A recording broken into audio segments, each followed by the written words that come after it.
Welcome back on YouTube channel students experience. Friend, आज हम static GK के एक इम्पॉर्टेंट टॉपिक को कवर करने वाले हैं, कंट्री एंड बाउंड्री लाइन।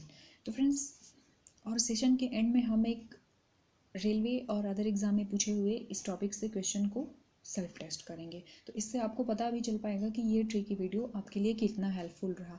और फ्रेंड्स, मुझे यकीन है कि इस वीडियो को करने के बाद इस ट्रिक से आपको बहुत हेल्प मिलने वाला है। इस टॉपिक से आपका क्वेश्चन एक भी नहीं छूटेगा, चाहे आप डायरेक्टली या फिर इनडायरेक्टली, मतलब एलिमिनेशन मेथड से अपने आंसर तक पहुँच ही जाएंगे।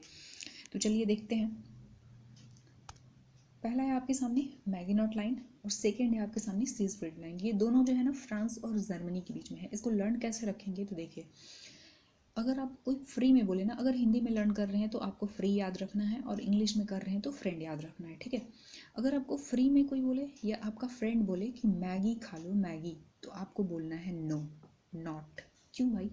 अब आप वो पूछेगा क्यों, तो आप बोलेंगे कि फ्रांस मतलब फ्राई और जर्मनी से जम्स, क्योंकि मैगी का ना जम्स फ्राई करने के बाद भी जम्स नहीं मरता है। मैगी को फ्राई करने के बाद भी जम्स नहीं मरता है, क्योंकि इसमें टॉक्सिक एसिड होता है और टॉक्सिक एसिड या फिर केमिकल जो होता है फ्राई करने से नहीं मरता है ना। तो इस तरह से आपको फ्री में या फिर आपका फ्रेंड बोले कि मैगी खा लो, तो आप बोलेंगे कि नहीं, क्योंकि फ्राई करने के बाद भी जम्स नहीं मरता है। तो फ्रेंड्स, इस तरह से आप ये दोनों को याद रखिएगा।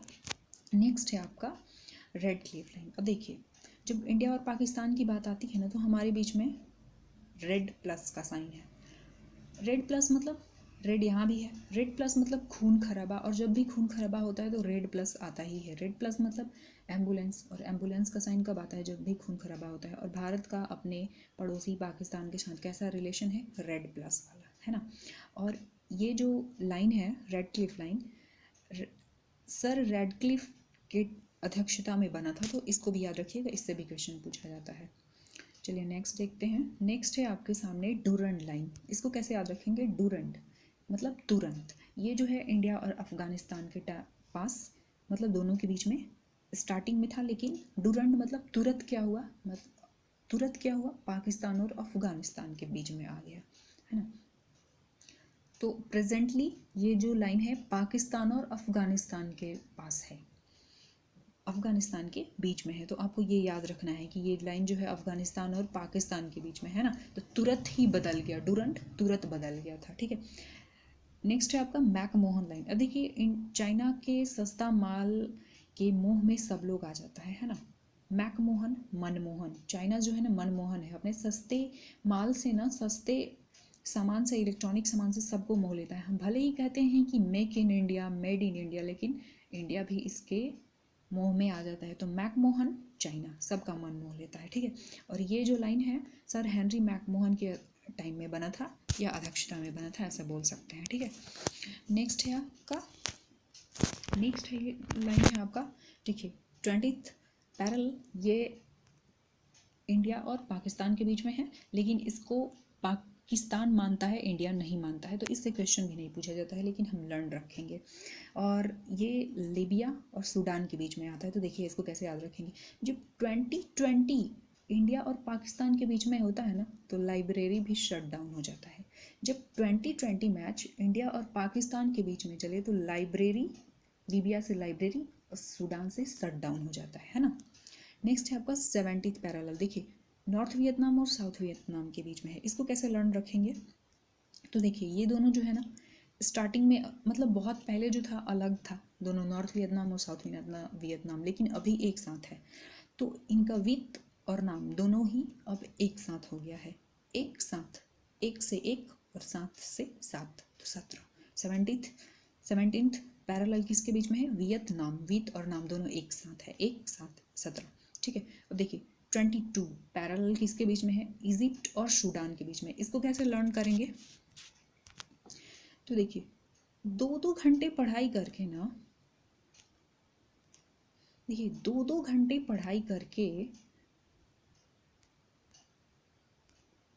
अगर 2-2 घंटे पढ़ाई करके कोई सोचे ना कि इजीली पीटी निकल जाएगा, पीटी तो नहीं निकलेगा, शट डाउन हो जाएगा वहीं पे, है ना। शट डाउन हो जाएगा मतलब वहीं पे रुक जाएगा, स्टॉप लग जाएगा, आप मेंस के लिए क्वालिफाई नहीं कर पाएंगे। तो 2-2 घंटे की पढ़ाई में इजीली पीटी नहीं निकल सकता, तो मेंस कहाँ से देंगे, वहीं पे शट डाउन हो जाएगा, पीटी के साथ ही शट डाउन हो जाएगा, है ना। नेक्स्ट है आपका 24th पैरेलल, ये है इंडिया और म्यांमार के बीच में। इसको कैसे लर्न रखेंगे तो देखिए, अगर जो 24 घंटे मन मार के, म्यांमार मतलब मन मार के उदास बैठा रहे ना, कुछ ना करे, तो क्या हो जाएगा, एंड हो जाएगा, END, ऐसे याद रखना आपको, END हो जाएगा, एंड हो जाएगा, कुछ नहीं कर पाएगा, खत्म हो जाएगा सब कुछ, है ना। तो 24 घंटे जो मन मार के बैठा रहेगा, उदास बैठा रहेगा, एंड हो जाएगा, इंडिया एंड हो जाएगा, ठीक है। नेक्स्ट है आपका 38th पैरेलल, नॉर्थ कोरिया और साउथ कोरिया के बीच में है। देखिए ये हमेशा लड़ते रहते हैं और दोनों एकदम अड़ियल स्वभाव के हैं। इनके बीच का रिश्ता जो है ना एकदम कोरे कागज़ की तरह, कोरे कागज़ की तरह है इनके बीच का रिश्ता, क्योंकि ये अड़ जाते हैं हर बात में, है ना।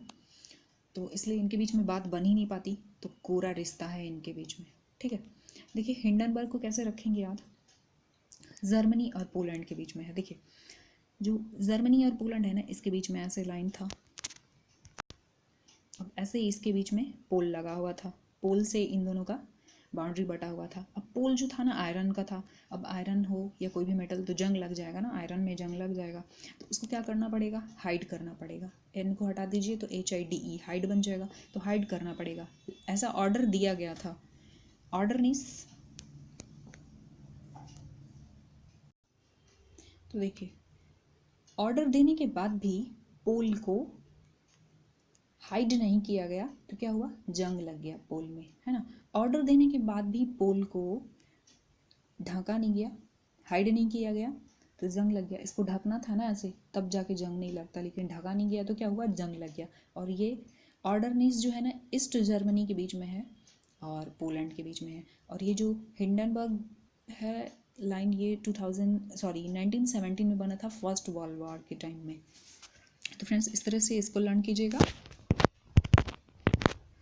नेक्स्ट है आपके सामने 49th पैरेलल, इसको कैसे लर्न रखेंगे तो देखिए, अगर लाइन की बात करें ना, बाउंड्री लाइन की, तो सबसे बड़ा नंबर है 49, और ये सबसे पावरफुल कंट्री है, सबसे पावरफुल कंट्री है ना। और एरिया के मामले में माने तो सेकंड नंबर पे ये है। तो हर ये तीनों जो है ना सब अपने एरिया में एकदम पोजीशन वाला है, टॉप पोजीशन वाला। तो इस तरह से आप रिलेट कर पाएंगे, ये एरिया के मामले सेकंड पोजीशन पे, ये पावर के मामले में है, और ये बाउंड्री लाइन के बारे में। तो दो पावरफुल लोगों के बीच में लाइन भी हमेशा पावरफुल ही होगी, सबसे बड़ी होगी, तो इस तरह से याद रखेंगे। और देखिए नेक्स्ट है आपका मेन रहीम रूस और फिनलैंड के बीच में। देखिए तो इसको कैसे लर्न रखें, मेन बात है कि रहीम कभी दुखी नहीं होता। क्यों, मेन बात ये है कि उसके दुखी नहीं रहने का मेन बात ये है कि वो फन लैंड में रहता है, मतलब जहाँ पे खूब सारी खुशियाँ हैं, फन है, मस्ती है, वैसे लैंड में रहता है मेन रहीम, है ना, रहीम, इसलिए वो हमेशा खुश रहता है। तो फ्रेंड्स इस तरह से सारा हमने बाउंड्री लाइन कंप्लीट कर लिया। और देखिए कुछ क्वेश्चन है आपका RRB और अदर एग्जाम से, तो इसको आप कमेंट कीजिएगा। ये RRB ASM 2002 में पूछा गया था।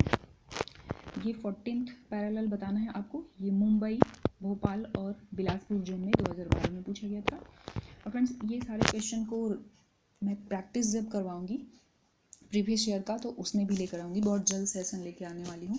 तो इस वीडियो को ज़्यादा से ज़्यादा शेयर कीजिएगा, लाइक कीजिएगा, और इसमें से अगर 4 क्वेश्चन का भी सही आंसर आप दे पाते हैं तो प्लीज़ सब्सक्राइब भी कर लीजिएगा। इस तरह की वीडियो मैं हमेशा लाते रहती हूँ, और चैनल पे एक बार विजिट कीजिएगा और भी वीडियो देखने के लिए। यहाँ पे 2 क्वेश्चन है, इसको भी आंसर कीजिएगा आप। उसके अलावा डुरंट रेखा है, इसको भी कीजिएगा। मैकमोहन रेखा बताना है आपको। और इसके अलावा 20th पैरेलल जो है ये बताइएगा कि किस किस कंट्री के बीच में है। फ्रेंड्स ये है रेड क्लिफ लाइन, यहाँ पे देख पा रहे होंगे, ये इंडिया और पाकिस्तान के बीच में दिख रहा है आपको ऐसे। और यहाँ पे देखिए बांग्लादेश के बीच में भी, इंडिया और बांग्लादेश के बीच में भी यही लाइन है, तो आप यहाँ से देख पाएंगे मैप के थ्रू। और ये भी ध्यान रखिएगा कि कौन कौन से स्टेट से यहाँ पे गुजरता है, क्योंकि ये भी क्वेश्चन बनता है ना, कौन कौन से स्टेट है यहाँ पे ध्यान रखिएगा। पूरे पिक्चर को देख लीजिए। तो फ्रेंड्स इस वीडियो को ज़्यादा से ज़्यादा शेयर कीजिएगा, लाइक कीजिएगा, और चैनल को सब्सक्राइब जरूर कर लीजिएगा, ताकि रेलवे का जो मैं प्रैक्टिस सेशन लेकर आऊँ तो आप उसको मिस ना कर पाएँ। तो फ्रेंड्स मिलते हैं नेक्स्ट वीडियो में, तब तक के लिए धन्यवाद।